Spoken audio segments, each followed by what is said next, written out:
Hey everybody, welcome to this week's episode of Making Sense of It All series, Professional at Anything But Golf, with Jesse Stakes and Wes Altice. This week I have Dave Reese. He's the president of First Coast Golf. Dave, thank you so much for joining us. Hey, Jesse, I'm honored to be with you and look forward to having a good conversation. All right, so high level, before we go anywhere, tell the audience what you guys do. Yeah, high level, we're a golf tourism advertising agency of record for Northeast Florida, and our drive is to advertise and let everybody know globally who we are and how they can take advantage of our great golf product and in hotels and Southern hospitality. And I know we're going to dive into it, but you and I were talking before we started recording, and it really is true. Northeast Florida has probably some of the best golf in the country that's available.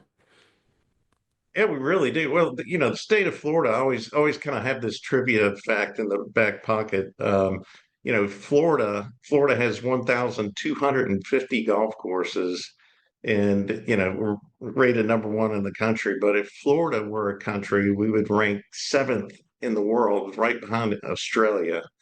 So Northeast Florida has 72 of those, and yeah, right on the Atlantic coastline from Amelia Island down to northern Daytona or LPGA, and very proud of it. It's absolutely amazing. Wes, I know you've been a part of some of those courses over the years. Yeah, we had a 10-year stint down at Hammock Beach, helped open up the conservatory course, and kind of split my time between conservatory and the ocean course. So those are two that are near and dear to my heart and some of my favorite, especially that conservatory course. Very cool. Dave, you guys have been around since 92, is that correct? That's correct. Yes. So what was it that, I mean, kind of the origin story of the genesis of North Right. Florida golf? How did it start? Or First Coast golf, I apologize. Yeah, no, that's okay. So the tourism leaders in the area visit Jacksonville, CEO, Ponte Vedra Inn and Club, Ponce de Leon, the old Ponce Resort, and a number of tourism leaders. They took a look at what Myrtle Beach was doing with how they were filling room nights using their golf product to do it. And they said, well, we've got the PJ Tour headquarters, we've got the players, and we have all this great golf. Let's start up a similar organization, and really took off from there. The forefathers of the organization, I joined it 3 years after it was formed, and boy, they really set up the organization for success, and it's just going record year after record year. That's fantastic. And what have you always been passionate about golf? What was it that got you involved? No, not always. What did you open up with the line? Don't have to be professional golfer to be in the golf business. That would equal Dave. Okay. So my golf game's not that great, but I've always been a tourism guy. Went to Florida State University in the hospitality school. Always, just really had a servant's heart and traveling around with my dad at a young age through hotels and so forth. So that's what grabbed my passion. And so I was a sports convention sales manager at Visit Jacksonville coming out, and this position opened up, and 27 years later, here I am. That's fantastic. I mean, it's if you're going to be in the hospitality business or if you're going to be around it, there's not much of a better place to be. Right, right. Yeah. Wes, I need to come get a lesson from you, by the way. Yes, yes. I'm a difficult student. No, no. Well, from what I've seen, there's nothing too difficult. I've seen it all. Yeah, We'll make sure you guys have each other's contact information before we sign off today. right Absolutely. on. I know you mentioned it earlier, talking about how they modeled this after Myrtle Beach, but for people who are not golfers and they don't understand what that looks like, can you tell the audience what really that means? What does that mean for the first coast of Florida? Well, economics, Jesse. I mean, I guess it was efficiency. So, being one of the strongest regional tourism companies in the state, and that's a big statement. First, number one industry in Florida is tourism, right? So, we're the longest standing and most successful regional tourism board of any market segment. I mean, we occupy that vertical with the golf, but a lot of duplication. I mean, back in the day, it was less digital, hardly any digital, but you flip through a Golf Digest, and each St. Augustine would do $20,000 ad in November issue. Jacksonville do the same. So it was a lot of overspending and not unifying the message. So like the beaches and history tie our region together. Golf is another one of those commonalities that really as a region we excel at, and by putting those efficiencies together, we make our budget go further and we reach more people. So it was a no-brainer, really. So let's talk a little bit about that numbers wise, as far as what you guys have meant to the area, as far as when it comes to the golf courses, when it comes to the hospitality market. Can you kind of quantify that for people, just so they kind of have an idea? What does that mean to our area?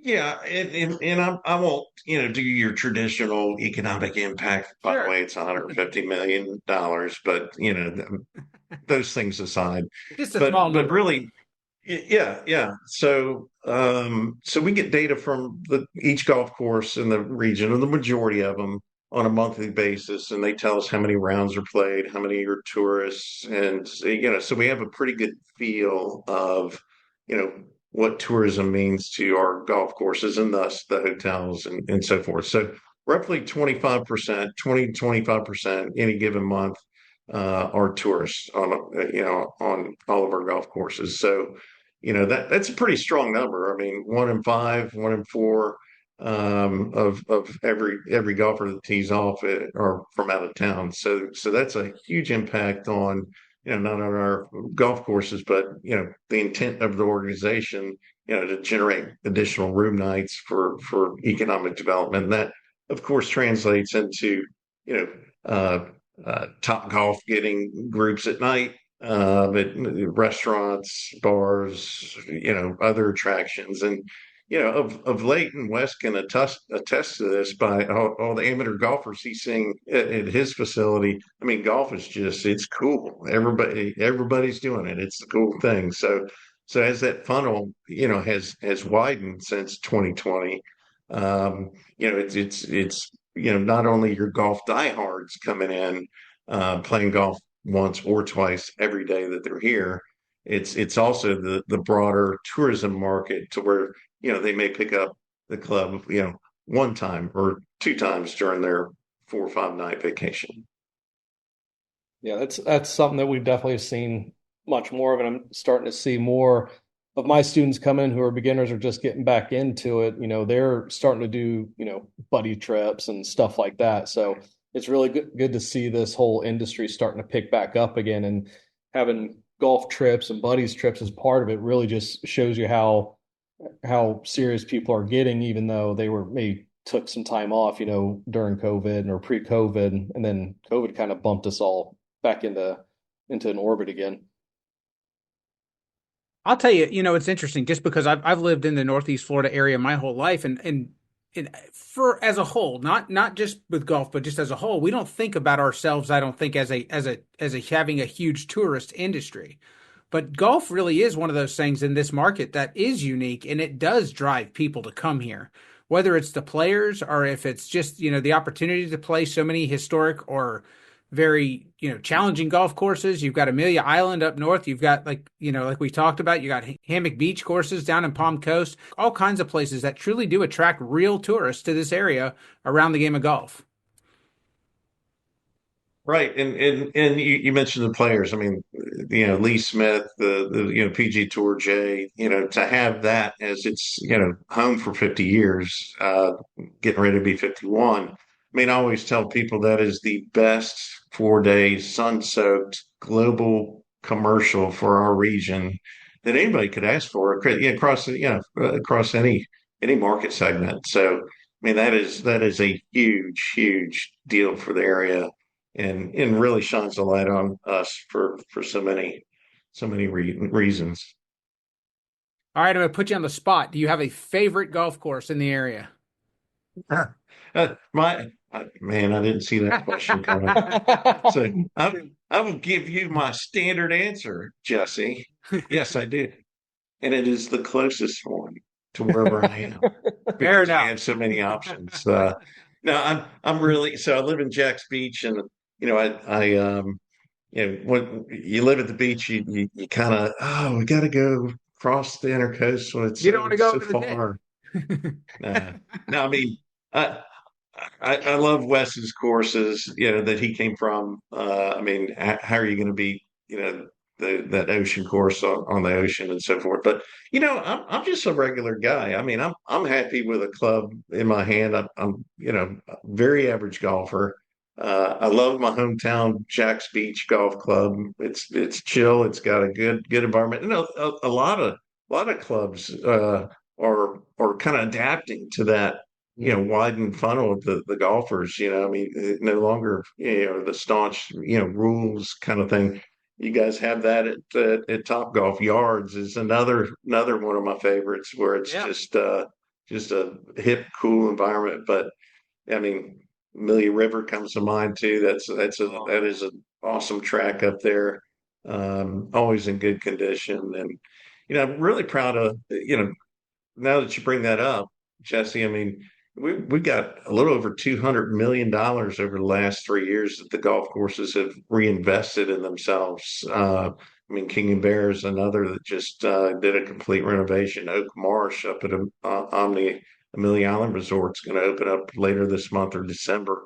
So whether it's a clubhouse renovation or a complete grass overhaul or a top tracer being installed or what have you, um, our courses and our product are really stepping it up. So thanks for that question, Jesse. I hope I don't get in trouble there. I love everybody. Hey, I think you named enough not to. You spread it out. You spread the love out right there. There you go. Yeah, Right. I'm loving the new, kind of the vibe that these courses, like you mentioned, like Jack's Beach and the yards, like that's what's going to attract, the generations to come up and keep the game going. I think the days of being super uptight, no music, sure has to be tucked in, all that stuff is starting to fade out. And the people that want that, they can join private clubs that enforce that That's kind of right. thing. So I think it's really nice to see people being able to go out, shirts untucked, just relax, put the speaker on the cart, blare their music, and Yep. just have fun because that's what it's supposed to be about. No one's going on tour, grand population. They just want to go out, have some fun, and hit a good shot or two and have some adult beverages. That's kind of where golf is going forward, in my opinion. Speak for Well, yourself, and Wes. I have Wes, some dreams. Well, okay. Okay. Jesse's going on the tour, right? Yeah. Yeah. So, so I mean, and you kind of see that with the evolution of the Players Championship. Yeah. I mean, if you look back at the playoff between Sergio and David Toms, 15 years ago, whatever it was, and you just watch the television coverage, the bowl is like intermittently spot with corporate entertainment. It's wall to wall and three high now. And Yes. it's because I mean they created an event that just happened to have a golf tournament in the middle of it. Yeah. The fan experience and just attracted everybody from everywhere. Didn't have to be a serious golfer, and that's what our courses are doing. So it's pretty neat. Yes. I think if everybody keeps their kind of the eye on the ball that you are competing for people's entertainment dollars. I mean, whether it's like if they're going on a vacation, if they're playing around a golf, whatever they're doing, like that's what they're paying for. They're saying, entertain me, let me enjoy myself. And so I think if we all, like, no matter what part of the industry, if they stay focused on that and that's the end goal, success is going to follow. But if they decide that they want to stick some arbitrary rules around it, or, like you said, if it's important for you to have your shirt tucked in to walk onto my course, and it's not really important that you have a good time, I think we got our priorities backwards. And I think we're learning that, though. Well, and I think you had a guest on your show from National Golf Foundation. Am I right Yes. on that, Yeah. Jesse? Ted Eleftherio. Yeah. He was, and he kind of echoed that. Yeah, those guys are great, and they've got really good data coming out of their organization. And it's funny. I mean, one sticks into mind particular. Then we'll get off of it. But interviewing golf course owners and general managers and head golf professionals on the dress and the attire, how important it is. And, it's 56, 60+%. But then they asked them a separate side question of, what do you think? And so they gave the corporate answer first. They gave the real answer last, and it was like under 30%. You know, we're we're of the belief that golf should remain, buttoned up and not more relaxed, like the consumers are telling us. So. 100%. I agree with you. And I think that that's just like anything else. You gotta pay attention and follow market trends. We don't, Right. we don't get to tell people how they want to do things. They tell us how they want it presented to us, or how they want it presented to them. Yeah, Right. 100%. I'm glad the golf industry is listening. Like it was for a while there, it's like it's our way and that's it. But now I think everyone's listening to, the data and the people. It's like, hey, tee shoots are full now. Like it's tough to get tee times at places. So I think golf is in a very, very nice spot, and I hope, it can continue to go forward and we keep riding this big wave because it's incredible. Yeah. Let's flip over to the other side of that equation for you guys. So you guys are also, working with hotels and working with the hospitality side of this to also bring Mhm. people in. So, do you have, I'm sure there are some very popular properties. I mean, we mentioned Hammock Beach, but are there other, and we also mentioned, TPC, but I mean, other places, are you guys like, how are you guys marketing packages to go play other courses that don't necessarily have a hotel attached to it? I mean, that's to a non-golfer lodging facility. That's exactly the mindset that they have. Oh, we don't have a golf course attached to our resort, like Sawgrass Right. Marriott with the two out the back door, and Hampton Beach Resort or Omni and so forth. So actually, the majority of the tourists play. I mean, they're staying at Courtyards and Fairfields and Hiltons and Home Two Suites and even the Airbnbs. Overmoon's a partner of us, and so it's statistically and data researched is if you put one of those protractors, I don't know, Jesse, y'all might not be old enough, but the pointy thing and the pencil, and you extend it 45 degrees off the roof of a hotel, and if you've got 5 to 7 golf courses, which most hotels do have around their property, you're in the golf market. So, I mean,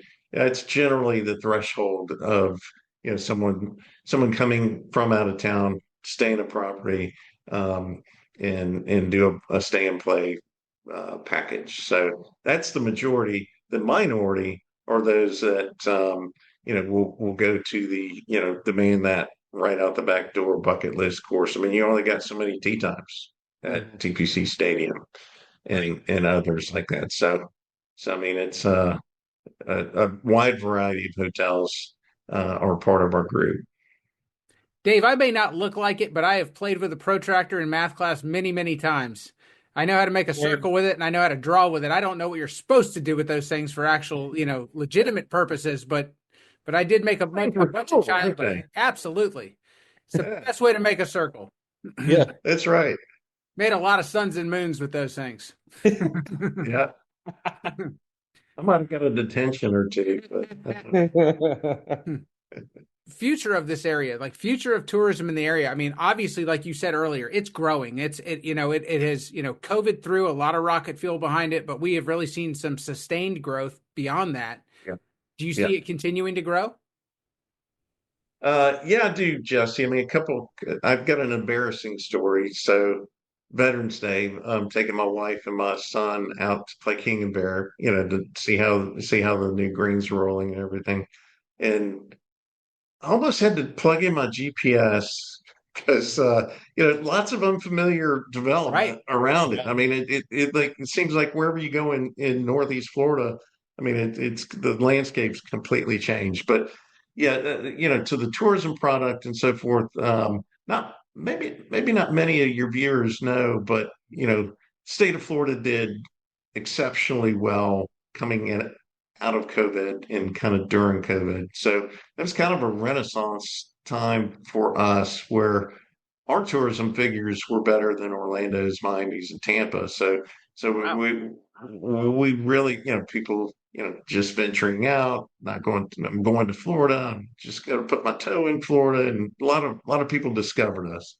Um, I mean, the whole stadium deal with the Jaguars and Shad Khan, and the development that you're going to see along that river in downtown Jacksonville, amazing. Um, Everything up Nassau County continues to expand westward from the intercoastal. I think we're on the brink of a lot of good things. Palm Coast, they're doing an eco center where they'll have ticket office there for eco tours and paddle boards and kayaking and trails. And then the Emerald Trail out of Jacksonville, downtown Jacksonville, extended to the neighborhoods. And, it's going to be a great 10 years in front of us. It's fantastic.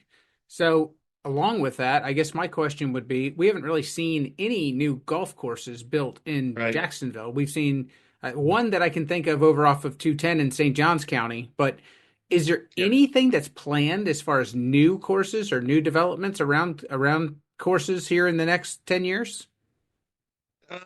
I'm shocked that there's not an amendment to the Nocatee, development Right. to put Yeah. something in there.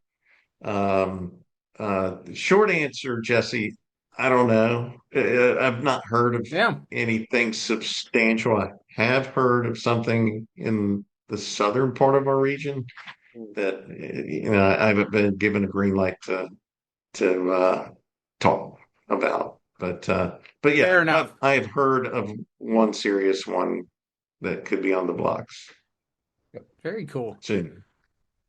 Well, you got me curious now. I can't wait to hear something more when you have the ability to tell us.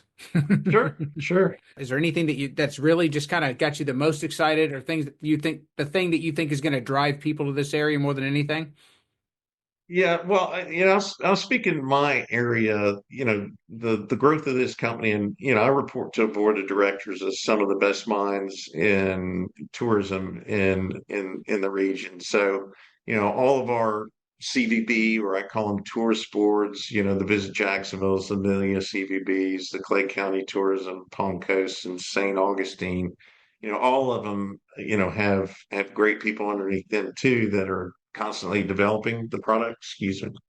Um, and, you know, in my office, I've got a small team here, and, we're just really excited about expanding our promotions. We just went from a $20,000 Jaguar golf promotion to an 80,000, making an impact over in London for a couple weeks out of the year, trying to get that global. I'm most excited about that. One of the things is potential for air service, nonstop out of Jacksonville to either Germany or the UK. I don't think we're far off of those couple things. Air Canada is starting nonstop Jacksonville to Toronto in May. So, just trying to get some of those gateways. But I mean, so many things like we just got done with, we got the third largest military population active and veterans in the country. So we've got a military appreciation program, just expanding on things. Regionally, we excel at military. Regionally, we excel at golf. Regionally, we excel at beaches, hospitality, our people. Um, so super excited about expanding promotions like that, and just seeing with the Jet. Let's get through 2027, get that shiny new stadium. That'll bring a lot of press our way, and we'll have the chess pieces around that to be loud and proud. I mean, Wes, I don't know about you, but if they offered a direct flight to London from here, if we had a stay and play at the Players, the home of the PGA Tour, and then a stay and play at the home of golf at St. Andrews, I think that'd be a pretty amazing package you guys could put together there. I don't know.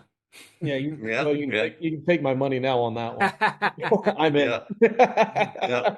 Me too. Put me down too. Yeah. I mean, there's some crazy, very cool possibilities with all of that stuff, and Yes. I mean, it's exciting to even think about. Well, I mean, just London Heathrow or Frankfurt or what have you. I mean, that just opens up. I mean, those are gateway cities from all over the world. No doubt. I mean, Absolutely. yeah. Yeah. Very cool. Well, if people listen to this, they're excited about it and they'd like to learn more, what's the best way for them to get a hold of you guys or to just, engage with you? Yeah, so the website's Florida hyphen golf.org. ORG, and that's the best place. You'll find me, you'll find Jenna, you'll find Brett, um, everything about us, and look me up on LinkedIn. Happy to talk with anybody or connect with anyone. Very cool. Dave, I want to thank you very much for joining us. Wes, as always, thank you for being a part of this. And we're going to wrap it up. We'll catch you guys down the road. All right, sounds good. See you guys.